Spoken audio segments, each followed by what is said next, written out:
crowds turned out to see the 10-race program, which was run by the Hawke's Bay Go-Kart Club in conjunction with Greater Hastings.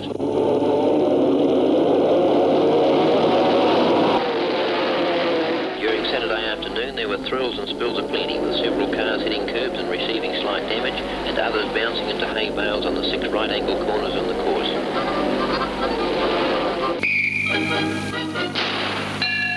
1959, the first New Zealand Championship were held in Bell Block, Taranaki in the early 60s, 1960.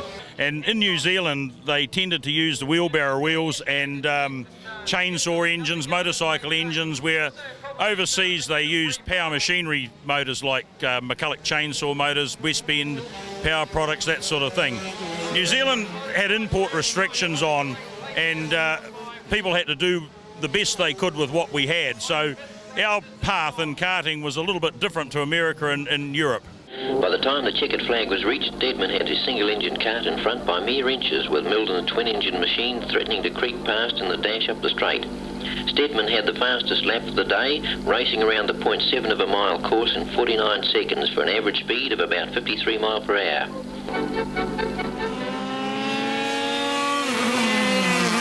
This is the American influence, and what happened was that we started competing with Australia, and the odd American kart slipped into New Zealand under the curtain of the customs, and then they were copied here. So you might get one original kart brought in, and then people would copy them. So these early 1960s American Dart karts and McCulloch motors on them, but most of the ones in New Zealand were copies rather than genuine.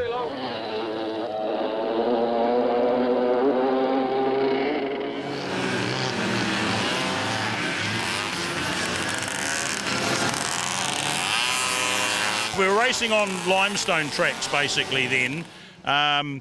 These low wheelers, they call them, with the smaller wheels, are more suited to sealed tracks, and as more and more people got this type of kart, the pressure was on the clubs to upgrade to sealed circuits. So in the late 60s and early 70s, the sealed circuit started to be made around the country.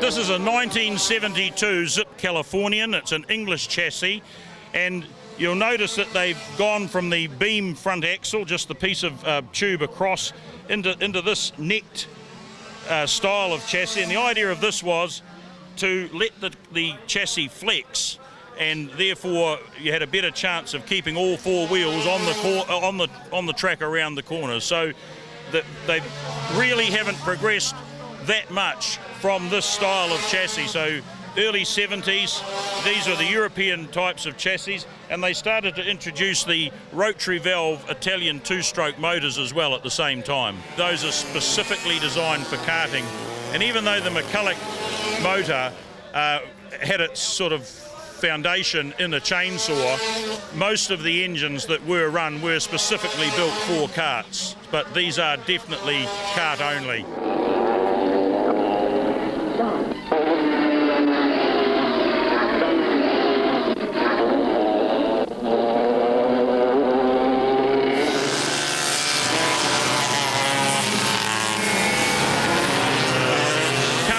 Is renowned for actually having produced the Sennas and the Mansells and Patrases.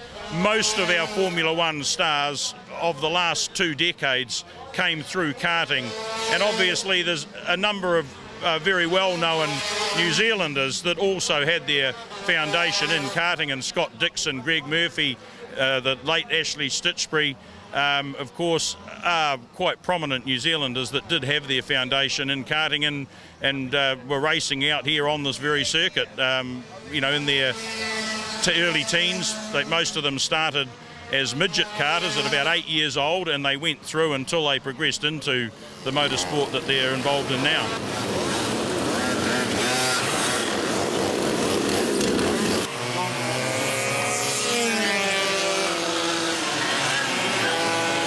I don't really know what the future may hold. I would say that it's got as professional as you could imagine. when we started, we were in dirt pits over in the corner over here, and then the push was for bigger pits and to have them tar sealed. The next evolution was pit shelters or sheds, but now the pits are basically empty. They're only used, to grid the karts up for the start of the race, and you've got these very expensive covered trailers. Some of them have got generators, fridges, satellite dishes. It's gone from that day where you knocked something up in the shed, sort of used a tea chest as a jig and dragged it out here and ran around and had a lot of fun. It's become very professional, but it was done deliberately. It was an image thing, but also to basically cash in on the fact that our Formula One stars have come through karting, and I think that people are trying to give their kids the best possible opportunity to progress in motorsport, and karting is still seen as being a very good opportunity to start a career.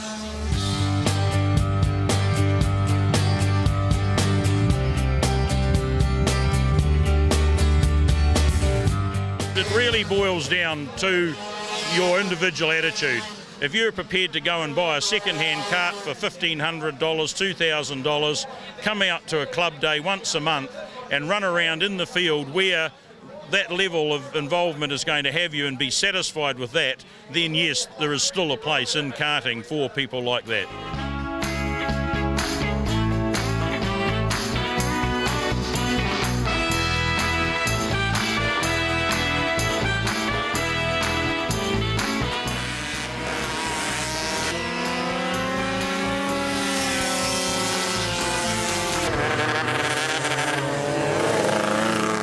All these guys that I've known for like 40 years, 50 years really, that's what I like about it.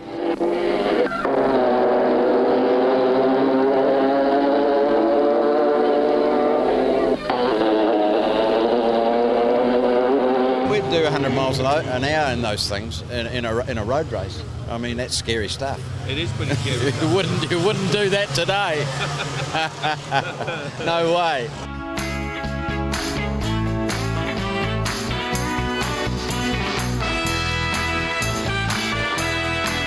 Modern karting, I don't think is too much different from what we did. It's just got better and better and better. I don't know that it's all that faster. I wonder whether these lads have the fun that we had after match functions and the like. 1 or 2 lemonades. I don't know that they do that quite the same as we did.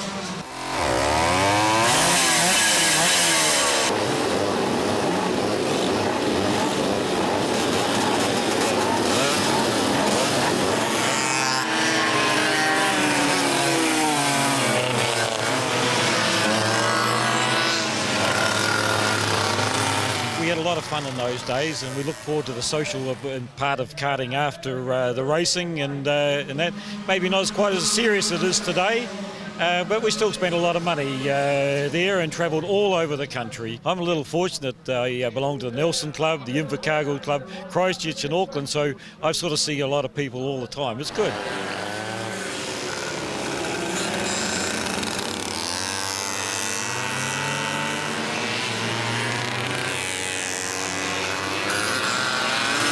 Yeah, no, I started Mount Wellington as a kid. My father got me into karting so I wouldn't get into trouble with the law. So that was a very good start. That's a 1972 American Margay Cheetah Mark III. It won the World Championships in Hong Kong in '72, driven by an American named Gary Emick and his wife Linda. They race twin setups. Rotary valve K88s, purpose-built left and right-hand motors, running Tillotson carbs. They run on alcohol better than they do on petrol. They go well, but when they're off, they go bang, and that's it.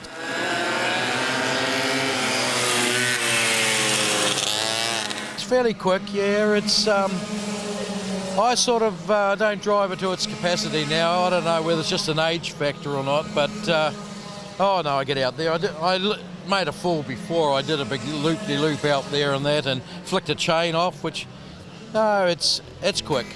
The 50 years of karting in New Zealand has seen the sport leap ahead, with 18 permanent racetracks and over 1,300 members. It's a place for the stars to learn their trade, but it is a sport in its own right, with competitors from 6 to 60 and national and international titles to be won.